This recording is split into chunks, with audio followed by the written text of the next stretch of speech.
bienvenidos a Miedos Nocturnos, un viaje a través de las sombras de la noche, donde exploraremos los rincones más oscuros de la mente humana y nos sumergiremos en las profundidades del miedo. Acompáñanos mientras desentrañamos los misterios de lo sobrenatural, compartimos historias de horror y nos sumergimos en el fascinante mundo de lo desconocido. Ricardo, buenas noches, ¿cómo estás? Hola amigo, muy buenas noches. Feliz de estar aquí de nueva cuenta en esta aventura llamada Miedos Nocturnos y muy ansioso de conocer el tema del día de hoy. De antemano, como siempre lo hacemos, agradecer a la gente que está pendiente de nuestro contenido, que semana a semana se va sumando y que también lo está consumiendo constantemente. De verdad, muchas gracias. Y pues bueno, aquí estamos dispuestos para traerles una nueva historia, un nuevo descubrimiento dentro del mundo de las sombras y de la oscuridad que a veces nos atormenta como seres humanos y que muy pocas veces sale a la luz, pero para eso estamos aquí, para que junto con nosotros los descubran. Me alegra que tengas esas emociones, Ricardo, ante este episodio que sin duda no te va a decepcionar tanto a ti como a nuestra audiencia. Pues mira, justamente para seguir con este hilo de historias donde la humanidad es la protagonista, pero no para bien, sino para todo lo contrario, en el primer capítulo justamente de la tercera temporada, hablamos sobre el proyecto MK Ultra, donde los humanos entre sí buscaban el control total de la mente humana justamente, pero a cambio, ¿qué tenía que pasar, no? Sufrimiento, dolor, teorías conspirativas, etc. Y justamente repito, para poder continuar con este hilo de historias, el día de hoy hay otra que nos va a sacar de nuestras casillas. Te hago la siguiente pregunta, como en todos los episodios, justamente para saber hacia dónde vamos a ir, pero ¿qué tanto conocimiento no tienes sobre los zoológicos humanos? Wow, creo que es un tema demasiado delicado por sí solo, porque estamos hablando de que son generaciones de mucho inhumanismo, no sé. Entonces es muy claro que si bien no son tan conocidos, pero con que escuches uno solo es más que suficiente para que tengas una idea de cómo han sido. Entonces, desgraciadamente o afortunadamente, sí tengo noción del tema, sí he escuchado algunos casos y creo que simplemente leerlos o ver algún clip corto sobre estos te deja con la piel muy eriza. Y qué bueno que aquí lo vamos a tocar, porque creo que es de esos miedos que nos dejan marcados, pero también que son fascinantes de descubrir cómo puede llegar la locura humana a transformarse y a tratar a un ser igual de tu especie como otra forma que no tendría que ser.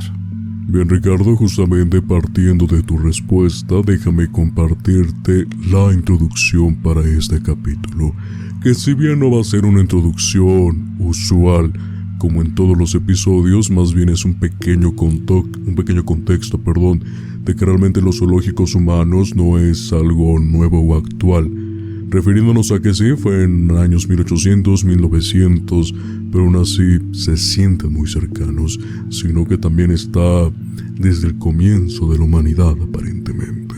En la antigua Roma, los espectáculos de horror se alzaban como testamentos de la crudeza humana. Seres que consideraban primitivos eran exhibidos como trofeos de conquista, atados y confinados en jaulas bajo la mirada morbosa de las multitudes. La muerte misma era una atracción. Cristianos y criminales eran arrojados a las fauces de bestias salvajes, leones, tigres, osos, panteras o toros. En un festín de sangre y gritos, la violencia era el alimento del entretenimiento. Pero el tiempo no trajo redención. Con la llegada de Cristóbal Colón a las costas del Nuevo Mundo, la crueldad se disfrazó de curiosidad. En 1493, un grupo de indígenas fue llevado como botín a la corte de Isabel I.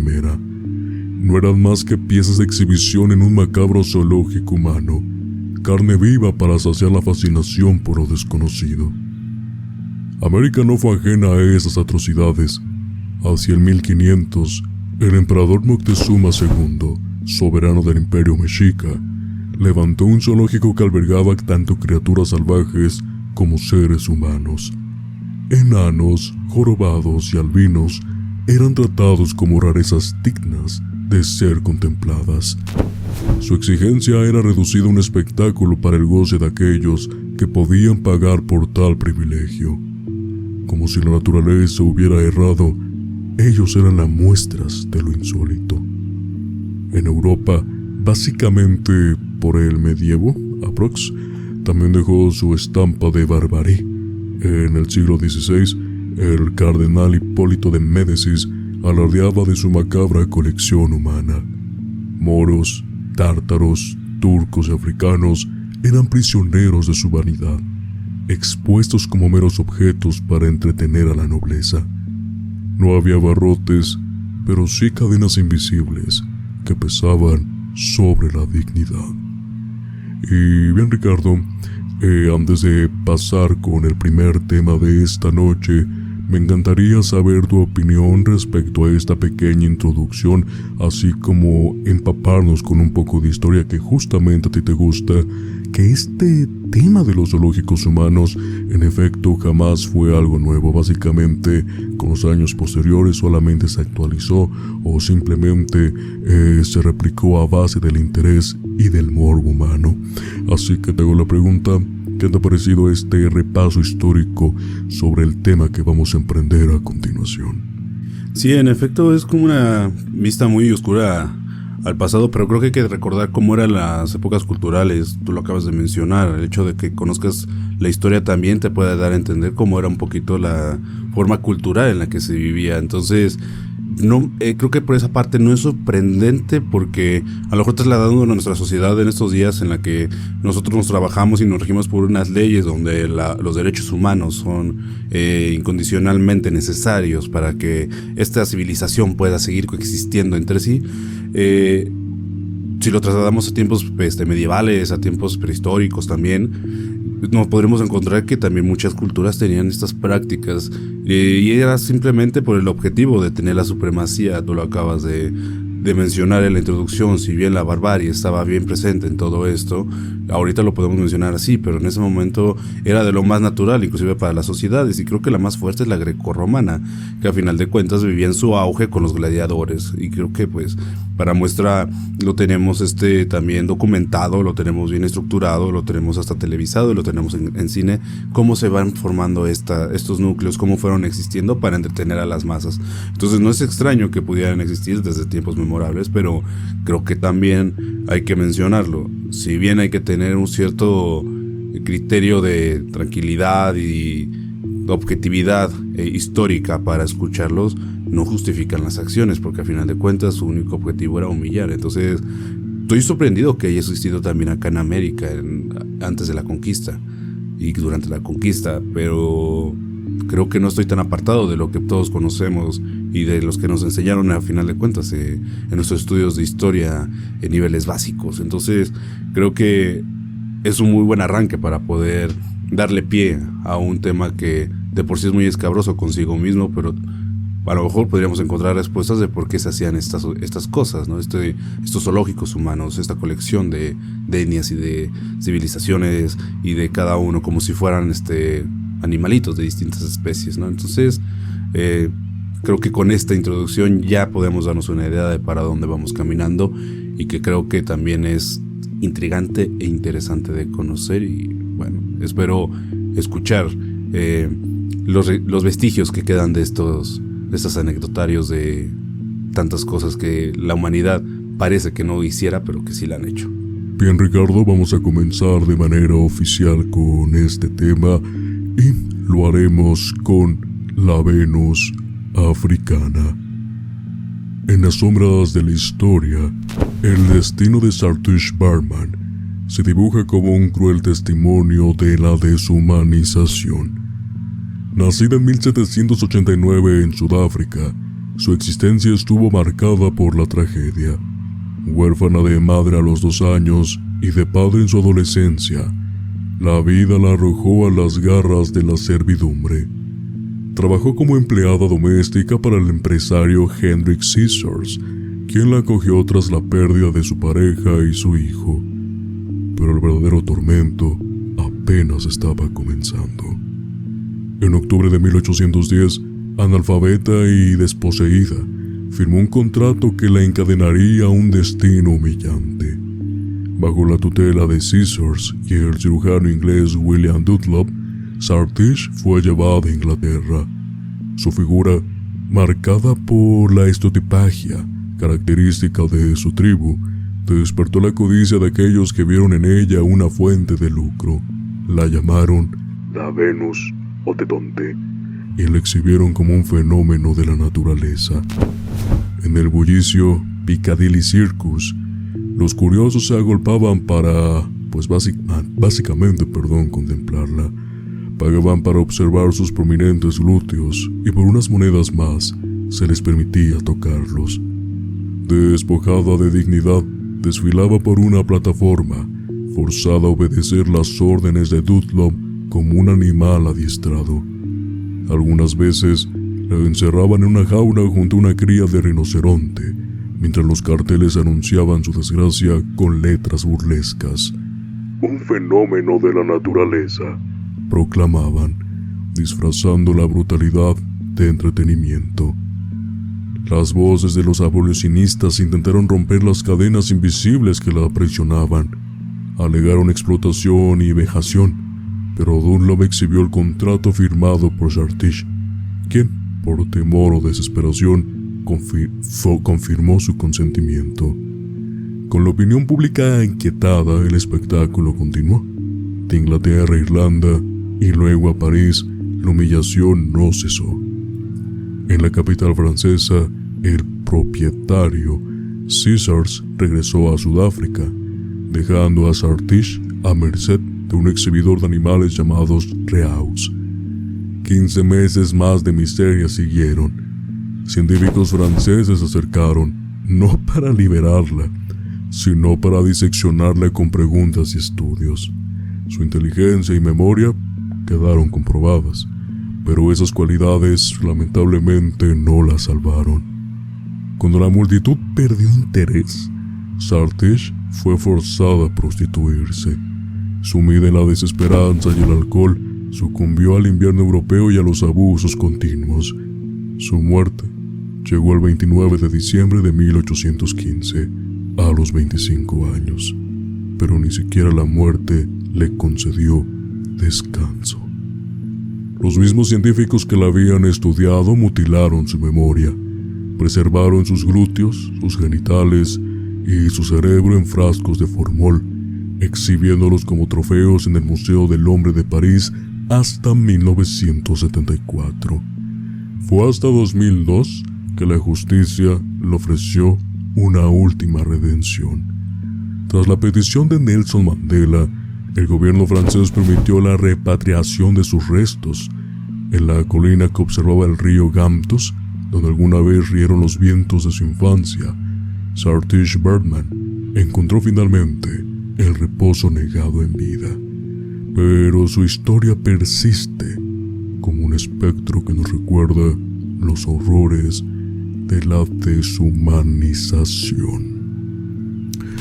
Bien, Ricardo, esta básicamente es la historia de la Venus africana de Sartish Bergman. Y antes de poder proseguir tanto con tu comentario como con la siguiente historia y el siguiente ejemplo, hay una frase que vamos a tener en cuenta mucho tiempo y justamente durante todo el episodio, que en efecto en este planeta Tierra hay humanos, pero no hay humanidad. En el caso de esta chica de Sartish Bergman, pues su infancia no fue tan fácil, la adolescencia menos, y la poca adultez juvenil que tuvo, desgraciadamente, se lo dedicó a ser un objeto para las masas y después un objeto sexual.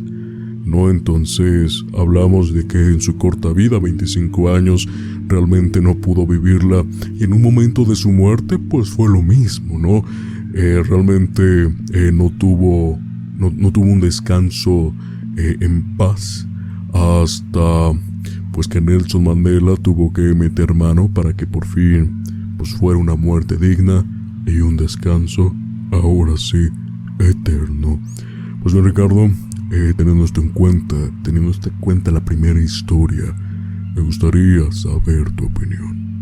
Esto lo que acabas de mencionar es tristísimo en muchos aspectos. Sí te deja con muchos nudos en la garganta, porque tenemos claramente una víctima de estas que siempre hemos encontrado, que son, si no bien son muy extrañas de encontrar, porque no es la realidad, de estas conocemos muchas, pero cómo fue tratada, como si fuera un espécimen raro, como si realmente no tuviera ni siquiera un poquito de noción o de conciencia de lo que estaba haciendo. Claro que la tenía, pero lógicamente, como lo mencionaste durante el apartado, el miedo consume, te dejas manipular, pierdes la dignidad, quedas en ceros de todo esto. Entonces creo que tenemos claramente un caso más de estos, de los que la gente los ve con mucho morbo por alguna cuestión, alguna característica que no puedan tener algunas sociedades.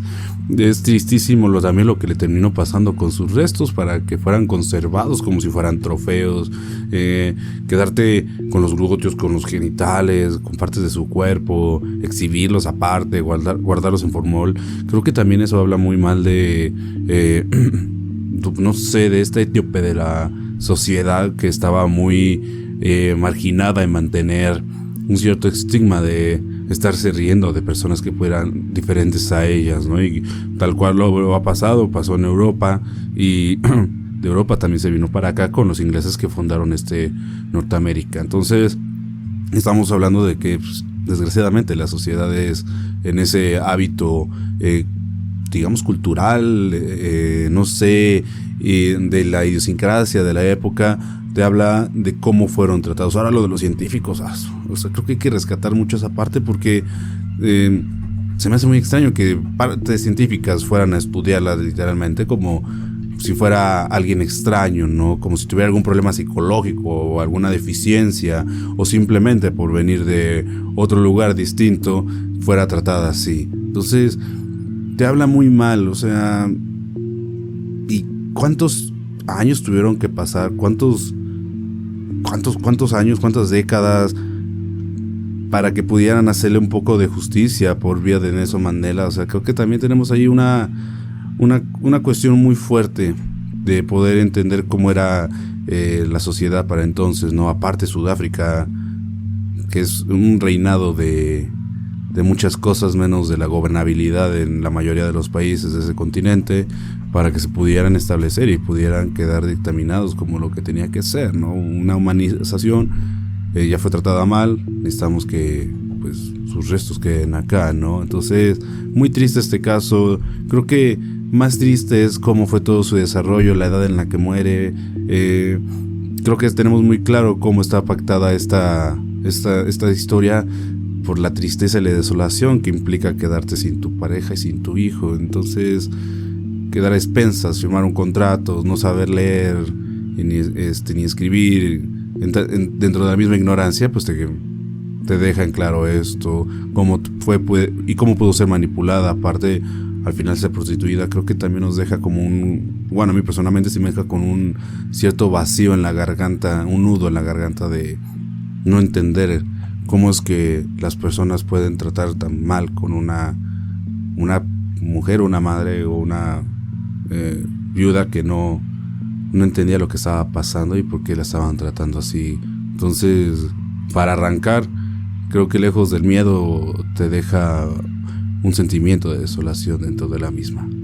Fíjate, Ricardo, que la historia de Saartjie Baartman, al momento de estar investigándola, al momento de estar escribiéndola, pues igual fueron muchos sentimientos encontrados, porque nadie se merece ese trato. Pero lamentablemente, repito, va a ser una constante en este episodio, y la siguiente historia también tiene tintes de las mismas emociones. El siguiente apartado se titula Así los llamaron Los últimos aztecas.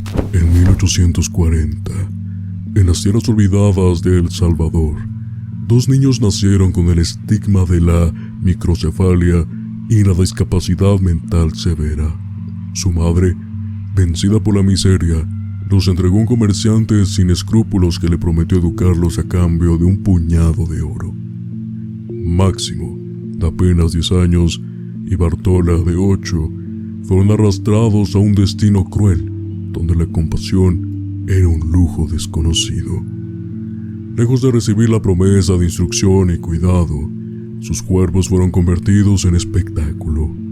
Bajo la mirada insaciable de multitudes, fueron expuestos como los últimos aztecas o los liliputenses aztecas, una mentira pintada con tintes exóticos para saciar la morbosa curiosidad del mundo moderno.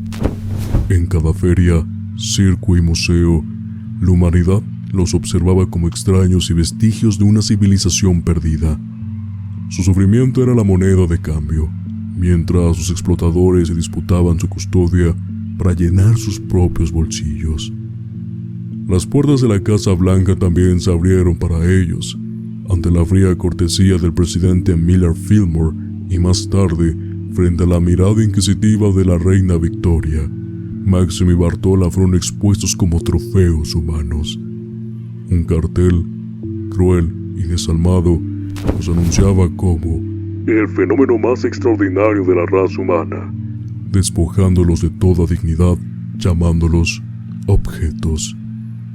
Ni la ciencia les otorgó clemencia, Richard Owen, el prominente biólogo londinense, los examinó como si fueran bestias exóticas. Declaró que no eran aztecas, sino mestizos de sangre española e india americana. Un veredicto que poco importaba ante los aplausos de quienes pagaban por observarlos. En noviembre de 1860, volvieron a exhibirse en el Museo Vermont de Nueva York, compartiendo el escenario con Sean y Ed Bunker, los siameses que la historia también conocería por su infortunio. A lo largo de 6 décadas de humillación, Máximo y Bartola fueron utilizados por la ciencia y la antropología como prueba de teorías aberrantes que hablaban de especies degeneradas. El racismo no solo era social, también vestía el ropaje de la investigación académica. Su última aparición pública fue en 1901. Fue como un eco final de una vida consumida por la ignominia. Y aunque los focos se apagaron y las miradas apartaron, la sombra de su tragedia sigue flotando en las crónicas de la infamia humana. Y, como te lo había adelantado desde el principio, Ricardo, la frase que vamos a tener demasiado presente en este episodio es: hay humanos, pero no hay humanidad. En este caso también, en el lado de tanto de Europa como en la Unión Americana, básicamente estos 2 niños, porque realmente solamente eran niños cuando lamentablemente fueron exhibidos como objetos, no tuvieron la vida digna que cualquier niño merece por derecho. Y sin duda también, pues provoca muchas emociones, te pone a pensar muchas cosas. Y vaya, para no agregarle más cosas a este asunto, me gustaría saber tu opinión también sobre este apartado en el que injustamente fueron llamados los últimos aztecas. Sí, creo que tú lo acabas de poner sobre la mesa ya más claro. La poca humanidad o la nula humanidad que tenían esos individuos para ser tratados así, creo que te habla demasiado de cómo era el hombre blanco con el mestizo y con los que tuvieran raíces africanas. Entonces tenemos clarísimo cómo está llevándose esta línea. No creo que nos pueda sorprender más adelante lo que pueda llevarse después este tipo de circunstancias, este tipo de historias, pero es sorprendente cómo puedes deshumanizar a 2 personas que ni siquiera la debían ni la temían, porque al final de cuentas tuvieron condiciones que ellos no pidieron tener y que bajo esos rasgos fueran tratados así. Ahora los últimos aztecas, ya sabemos que el nombre por sí mismo te da a entender cómo es que fueron tratados o por qué fueron tratados así, cómo es que fueron exhibidos, como si fuera, muy bien dicho, un trofeo de una sociedad o una cultura o una etnia que ya no tenía codescendientes activos, ¿no? Que si bien en la actualidad todavía hay ciertos lugares que mantienen la mayoría de las tradiciones, pero ya están mezcladas con las de los españoles, los que nos conquistaron, el cristianismo. Entonces, como exhibirlos de esa manera para poder llevarlos a que conozcan el mundo, aparte que los conozcan en otros lados, gobernantes poderosos, como simples joyas de una corona, como de un simple anhelo de lo que ya no existió, de lo que ya no les tocó. ¿Qué te da a entender de estas personas? Que no tenían un escrúpulo, ni una sola pizca de escrúpulo, solamente la avaricia y la ambición de tener dinero, de tener cierta fama, de tener cierto poder. Ahora vuelvo a lo mismo y vuelvo a recalar en esto. O sea, los científicos también jugándole a Dios cuando sabemos perfectamente que eran unas simples personas. Creo que estamos hablando de esto no gira ni siquiera en torno a algo que se pueda llamar locura. Esto se llama algo que se podría tomar como una simple mente de alguien que está demasiado estúpido, porque yo creo que la verdad de las palabras. Bueno, pero también retomando el contexto histórico, bueno, hay que recordar que el racismo estaba a todo su pundonor. La discriminación era parte del día a día de todas las sociedades de la raza blanca, ¿no? Que lo que conocemos nosotros hoy en día. Entonces, no es sorprendente en ese aspecto, pero qué denigrante y qué coraje da, porque los tratas como trofeo, los exhibes en museo, los llevas como si fueran simplemente unos conejillos de indias para que lo puedan ver, como si fuera algo que la humanidad no pudiera ver después, como si la humanidad no tuviera escondido también en algún rincón del mundo personas con su misma condición, pero en otro color de piel, ¿no? O sea, eso es lo que teóricamente tendríamos que entender directamente, que da coraje escucharlo, entenderlo, comprenderlo, porque caray, no podemos hablar de otra forma de llamarlo. Entonces, desgraciadamente, y para ellos dos fue no solamente humillante, yo creo que fue una explotación innecesaria ante los medios y la sociedad y la gente para que solamente unas cuantas personas salieran beneficiadas de todo esto. Entonces, qué triste y de verdad qué enojo. Si con el anterior caso da enojo, creo que con este se suma mucho más la molestia. Yo creo que también los que nos están escuchando, una molestia colectiva. Técnicamente, Ricardo, hasta este punto del episodio no hemos hablado al 100% sobre zoológicos humanos. Nos hemos limitado básicamente solo a exhibiciones, ya sea en pares o individuales, como en las dos historias que te acabo de comentar. Pero en este tercer apartado realmente prepárense también ustedes, audiencia, porque se viene un tema en el que ahora sí nos vamos a adentrar como tal en el título de este episodio, que son la crueldad de los zoológicos humanos. Vamos a hablar meramente de la deshumanización que se encuentra en este planeta Tierra, curiosamente, que nosotros mismos pues hemos replicado a lo largo de varios momentos de la historia. Y hay un nombre que va a resonar mucho en este tercer apartado, que va a ser recordado no por lo bueno, sino más bien por las cosas malas que hizo durante todo este tramo. Y bueno, el título de este tercer apartado se titula El jardín de la aclimatación, así que pues muy atentos, pero también la advertencia de que es un tema bastante crudo, que si ya de por sí lo es, básicamente esto es como un iceberg. Vamos a seguir sumergiéndonos y vamos a encontrar cosas peores. En las ciudades de Londres, París, Oslo y Hamburgo, durante el siglo XIX, la humanidad disfrazó su morbosidad de curiosidad científica. Las exhibiciones humanas, espectáculos de crueldad vestida de estudio etnológico, atraían multitudes ansiosas por contemplar lo que consideraban un reflejo de la vida primitiva. Uno de los principales artífices de este macabro teatro fue Karl Hagenbeck, zoólogo, domador y empresario de circo. Su innovadora idea de exhibir animales en espacios abiertos, libres de jaulas y barrotes, se extendió también a los pueblos indígenas, a quienes dispuso como parte de un paisaje humano exótico, un simulacro grotesco de su existencia. En 1870, el Jardín de la Aclimatación de París, originalmente concebido para la investigación de especies animales, transformó una porción de sus 19 hectáreas en un zoológico humano. Familias completas fueron despojadas de su dignidad y expuestas como meros objetos de fascinación colonial. Nubios, zulúes, selknams, mapuches y bosquimanos fueron transportados de los rincones más remotos del mundo.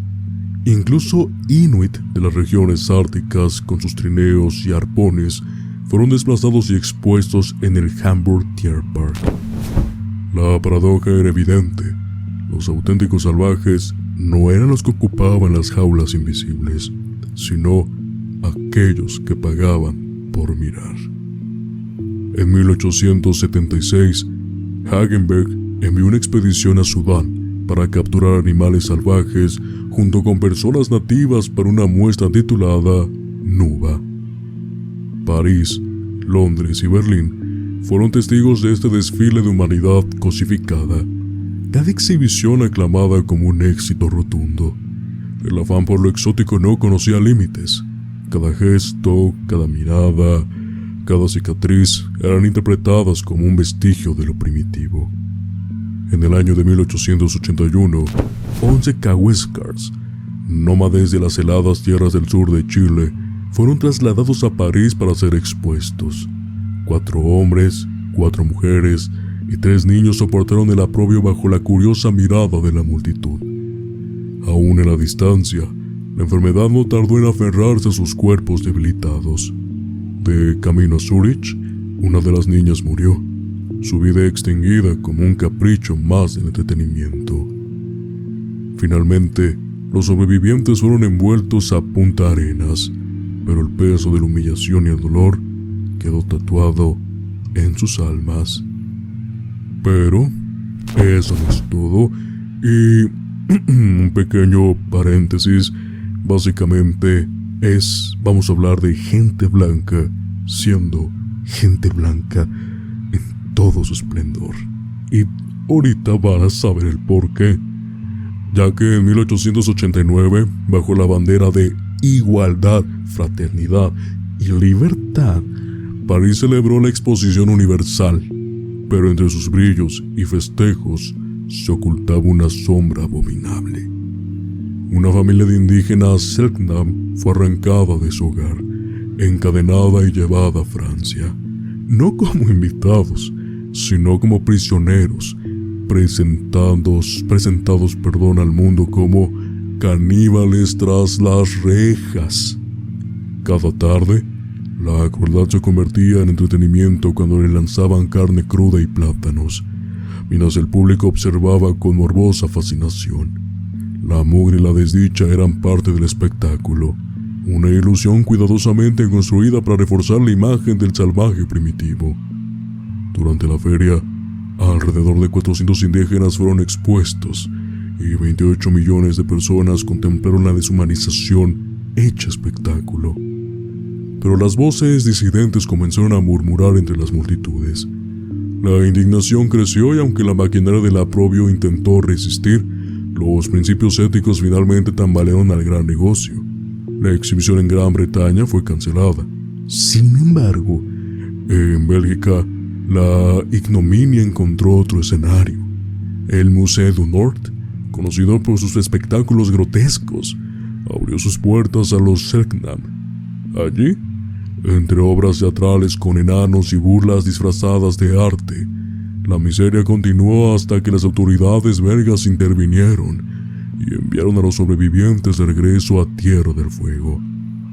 En 1897, la depravación tomó una nueva forma bajo el mandato de Leopoldo II de Bélgica. El monarca, insaciable en su deseo de exotismo, importó 267 congoleños como adornos vivientes para los jardines de su palacio en Tervuren. Obligados a remar sus canoas por los lagos artificiales, sus cuerpos y espíritus fueron expuestos a las miradas ajenas. 7 murieron de neumonía y gripe, y sus cuerpos fueron arrojados sin ceremonia a una fosa común, olvidados por quienes los habían contemplado como simples curiosidades. Meto otro paréntesis porque vamos a contar una historia paralela de otro humano que fue exhibido como objeto y parte de un entretenimiento barato, y en esta ocasión nos vamos al otro lado del Atlántico, ya que unos años después, en 1904, una atrocidad similar tuvo lugar justamente, y estamos hablando de Ota Benga, un pigmeo del Congo que fue transportado como un trofeo y encerrado en el zoológico del Bronx. Allí compartió espacio con orangutanes en un intento retorcido de justificar teorías racistas. Lo llamaron el eslabón perdido, una injuria grabada en un letrero que detallaba su peso, altura y origen como si fuera una simple pieza de exhibición. Aunque las protestas de la iglesia afroamericana baptista pusieron fin a su encierro, la libertad nunca llegó del todo. Condenado por la tragedia de su explotación y la imposibilidad de regresar a su hogar, Ota Benga se quitó la vida a los 32 años con un disparo al corazón. El eco de su desdicha quedó resonando en la historia. Ahora bien, regresando a Europa justamente con este hombre, Carl Hagenbeck, el hombre que perfeccionó básicamente la crueldad como espectáculo, afortunadamente encontró su propio final.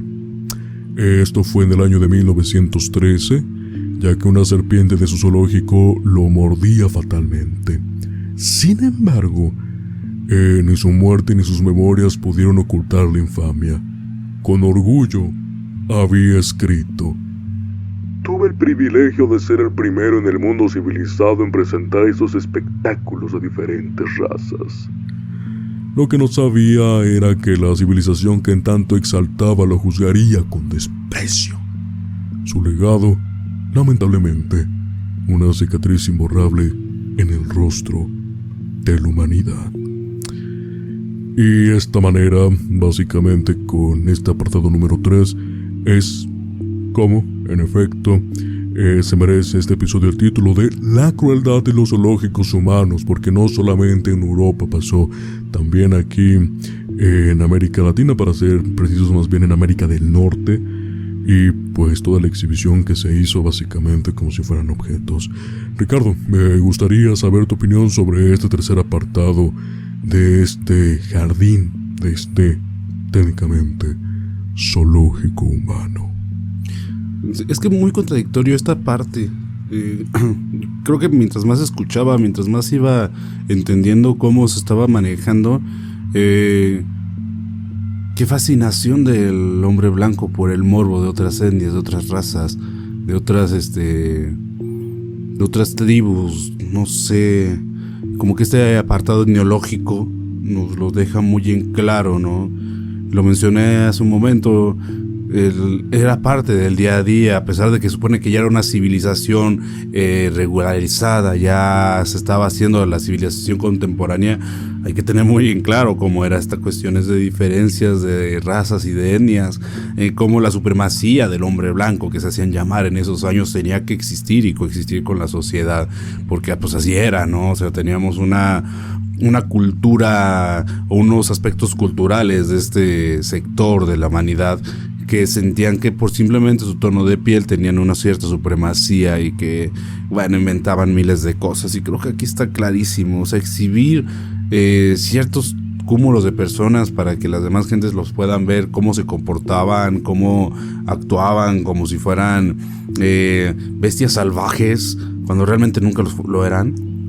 Te habla perfectamente de lo que se anhelaba, de lo que se buscaba. Entonces, Hagenbeck era un sanguinario sin necesidad de incrustar un cuchillo, simplemente lo hacía por un simplemente placer de generar, de traer un espectáculo, como le llamaba, lógicamente la sociedad también tenía que brincar en algún punto. Desgraciadamente no se hizo a tiempo, no fue como muy concreto cuando tenía que hacerlo, cuando más de 200 millones de personas lo pudieron haber visto, cuando todo el mundo lo pudo haber visto, cuando lo pudo haber llevado a ciertos países, hasta que empezara a imperar un poquito la cordura sobre este tipo de aspectos. Entonces, si bien a lo mejor nos deja pautado el por qué los zoológicos empiezan a fungir y empiezan a funcionar, empiezan a existir ya en todos lados para poder traer estas especies y que la gente tenga la facilidad de conocerlos, pero también te deja muy en claro que la locura, o mejor dicho, la avaricia podría llevar a ciertos límites que pareciera que no se pudieran encontrar y que perfectamente aquí los llevaba. Entonces, esto de estarlos llevando itinerariamente a ciertos lugares para poder exhibirlos, y que también te llevaras a a otros seres humanos de otras etnias, de otras razas, de ciertas tribus, simplemente para que los conozcan y para que vean cómo viven, cómo están, y totalmente deshumanizados. No quiero imaginar también la cantidad de comida que podían proporcionarles. Se me hace demasiado bajo de una persona que solamente estaba buscando amasar una fortuna, ¿no? Que al final de cuentas lo consiguió, pero que también el karma le llegó caro, pues siendo víctima de una especie como una serpiente, así que pudiera cometer un fatal final, pero que sí, qué desgraciado, o sea, la verdad. Entonces también hay que retomar lo de Ota Benga. Simplemente es una parte que también nos las deja como individual, pero que puede reflejar perfectamente lo que se vio del otro lado del mundo, ¿no? O sea, no solamente pasó en Europa, sino también en América, que si bien se reclamó su libertad para evitar un conflicto entre naciones, lógicamente, pero no tuvo un final feliz, acorde a lo que estaba exigiendo, por obvias razones, ¿no? Ya torturaste, mancillaste tanto la mente de alguien que no pudo resistir con tanto peso, tanto dolor, tanta desesperación, ¿no? Entonces, si fue exclusivamente con él, con este pigmeo del Congo, ¿cómo pudo haber sido con los demás que estuvieron en el Dakar, ¿no? Entonces, demasiado triste y creo que demasiado enojo. Fíjate muy bien, Ricardo, que tenía básicamente un dilema al momento de realizar este episodio. Primero por lo cruel que es, y pues sí me daba un poquito de pendiente hablar de él, pero creo que es parte de Miedos Nocturnos y un repaso de cómo la humanidad básicamente es atroz con ella misma, y esta es una constante a lo largo de la historia. También por la forma del orden, ya que obviamente ninguna es peor que otra. En todas se sufrió el mismo maltrato y lamentablemente ciertas personas, solamente un puñado, poquitos, encontraron beneficio. Pero en esta ocasión me gustaría terminar en Canadá, técnicamente con el país de las quintillizas, ya que a comparación de los 3 casos anteriores, aquí se explotó a más no poder. La crueldad humana no conoció fronteras ni límites temporales. En helada mañana del 28 de mayo de 1934, en Cornwall, Canadá, el Dr. Alan Dafoe asistió a un acontecimiento extraordinario: el nacimiento de quintillizas.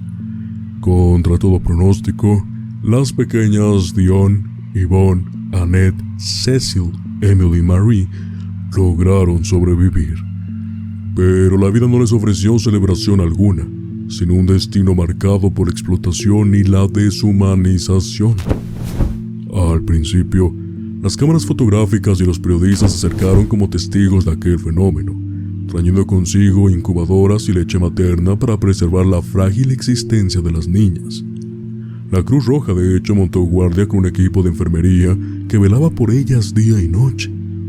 Pero la bondad de las primeras atenciones pronto se transformó en una espiral de abusos. La granja familiar quedó cercada por una multitud insaciable. Hombres, mujeres y niños pisoteaban los cultivos, ansiosos por contemplar a las hermanas como si fueran bestias exóticas de un circo. Oliva Dion, el padre de las pequeñas, abrumado por la pobreza, pidió consejo del sacerdote local, quien no tardó en convertirse en un gestor comercial. Cuando aceptó exponer a sus hijas en la Feria Mundial de Chicago, la decisión selló un pacto con la desgracia. No pasó mucho tiempo antes de que el gobierno interviniera, con la excusa de proteger a las niñas de la explotación. El fiscal general de Ontario las separó de su familia y las entregó a la tutela de la Cruz Roja. Un hospital, de hecho, fue construido frente a la granja, pero no fue un refugio, era una vitrina. Aquel espacio de paredes asépticas y risas forzadas se convirtió en Kidland, una atracción grotesca donde 6,000 visitantes diarios observaban a las hermanas a través de un pasillo vidriado.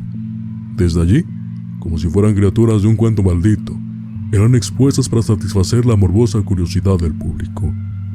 Afuera, el espectáculo todavía continuaba. Muñecas con sus rostros se vendían como reliquias y productos de higiene llevaban su nombre. El estado de Ontario, convertido en cómplice, lucraba sin escrúpulos. Fue hasta el año de 1937 que Kidland superó incluso a las cataratas del Niágara en visitas. Pero mientras el dinero fluía, las Dion permanecían cautivas, sin más consuelo que su mutua compañía. En 1943, tras años de litigios, sus padres recuperaron la custodia. Todos pensaríamos que esto sería un giro de 180 grados y ya no habría más abusos, ¿cierto? Pues es todo lo contrario. La familia se instaló en una mansión de 20 dormitorios, financiada por los residuos de una fortuna que nunca les perteneció del todo. Sin embargo, las paredes de aquel hogar no ocultaron las sombras del pasado. Emily fue la primera en sucumbir. A los 20 años, un ataque epiléptico en el convento donde buscaba paz le arrebató la vida. Décadas después, el horror volvió a alzarse entre las hermanas sobrevivientes. 3 de ellas acusaron a su padre de abusos sexuales durante la adolescencia. La casa de los Dion, que alguna vez pretendió ser un refugio, se reveló como una prisión de silencios y secretos.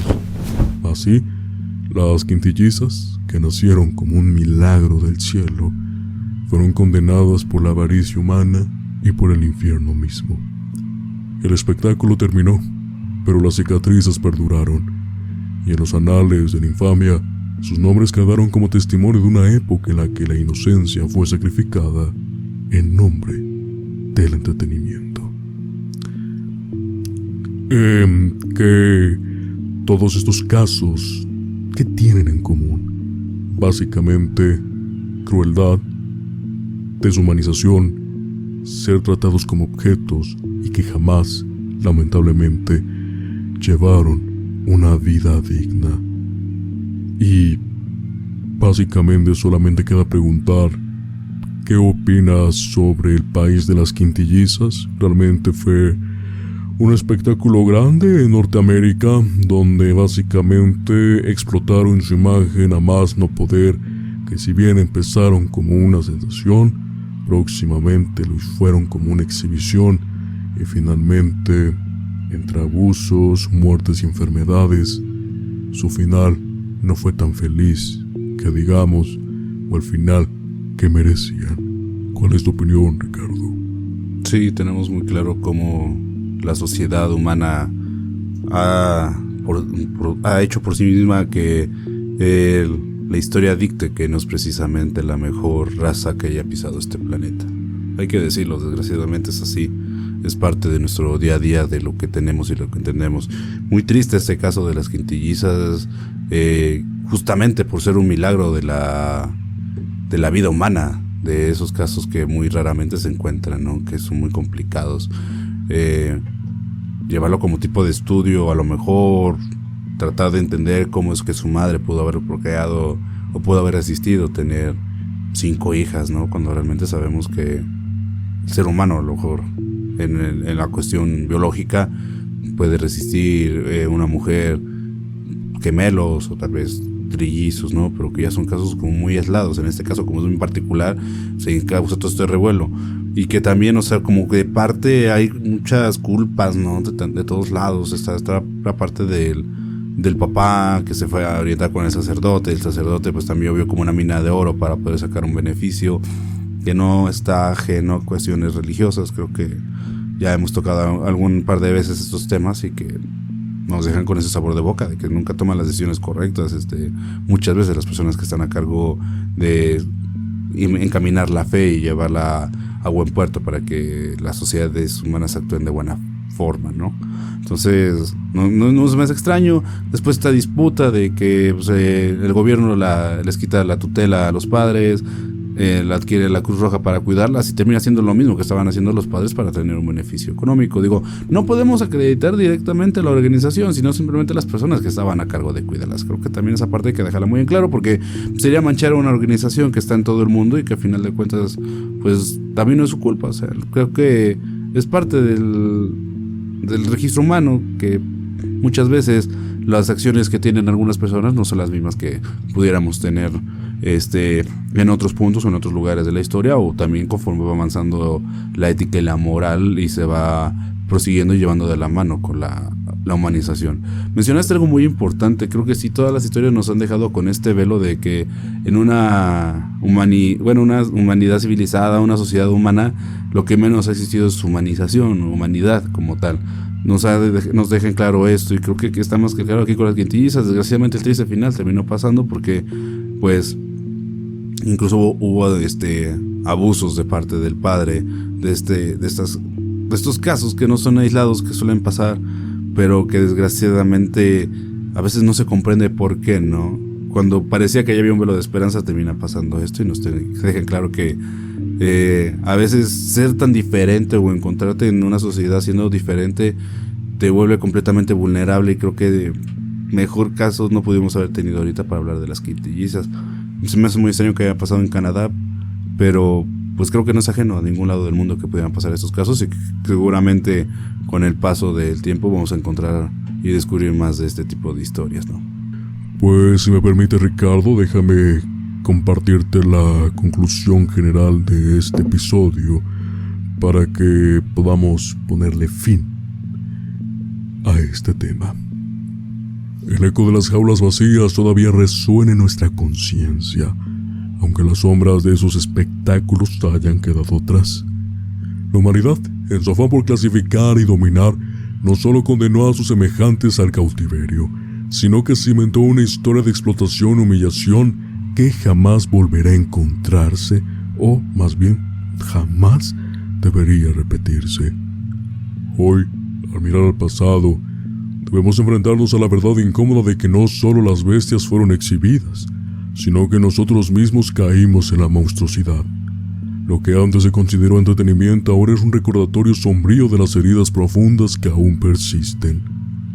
La memoria de aquellos que fueron despojados de su humanidad debe ser el faro que nos guía hacia un futuro donde nunca más un ser humano sea tratado como una curiosidad.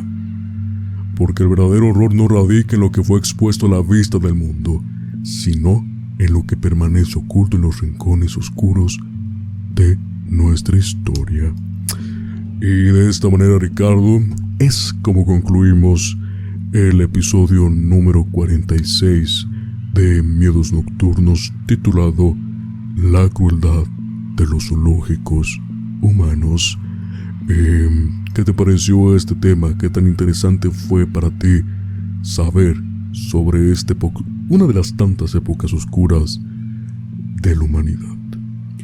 Se me hace muy interesante conocer ese tipo de historias. Creo que lo dije al principio, lo voy a repetir, sí tiene un cierto grado de fascinación, no en el aspecto del morbo, porque creo que sería como transgiversar el comentario, sino simplemente como que te impacta mucho cómo la sociedad humana ha sido tan deprimente en muchos aspectos puntuales de la historia, ¿no? Y los anales de la historia también nos los dejan recalcados. Entonces, creo que tenemos perfectamente en este episodio de hoy cómo la humanidad por sí misma puede cometer cosas tan atroces que pareciera que no tienen algún punto de partida o de un límite, ¿no?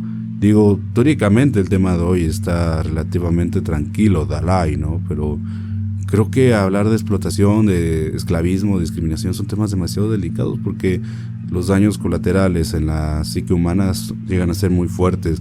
Personalmente me agradó, me gustó mucho el tema porque también es un recuerdo y es un recordatorio, de cómo nuestra propia sociedad nos puede orillar a cometer ciertas actitudes y ciertas decisiones tan denigrantes. Entonces creo que esta individualidad de entenderlos ya con esta mentalidad que tenemos actualmente en nuestros días nos puede ayudar a comprender mejor esto y se trata de evitarlo, o sea que no surjan y pasen de nuevo, ¿no? Digo, desgraciadamente también hay muchos sectores de la sociedad que no lo comprenden y que a lo mejor si bien no es como que sean fanáticos de que pueda volver a pasar, pero también no pueden compartir la idea de que no les hubiera gustado verlo. Y a mí personalmente creo que estos casos son de los que personalmente no me agradan escucharlos ni siquiera me imagino poder verlos, porque yo creo que es simplemente coraje que genera el adentrarte, el investigarlos y el estar escuchándolos. Entonces fue un buen tema, la verdad, y espero que la gente pues lo tenga en cuenta en casa,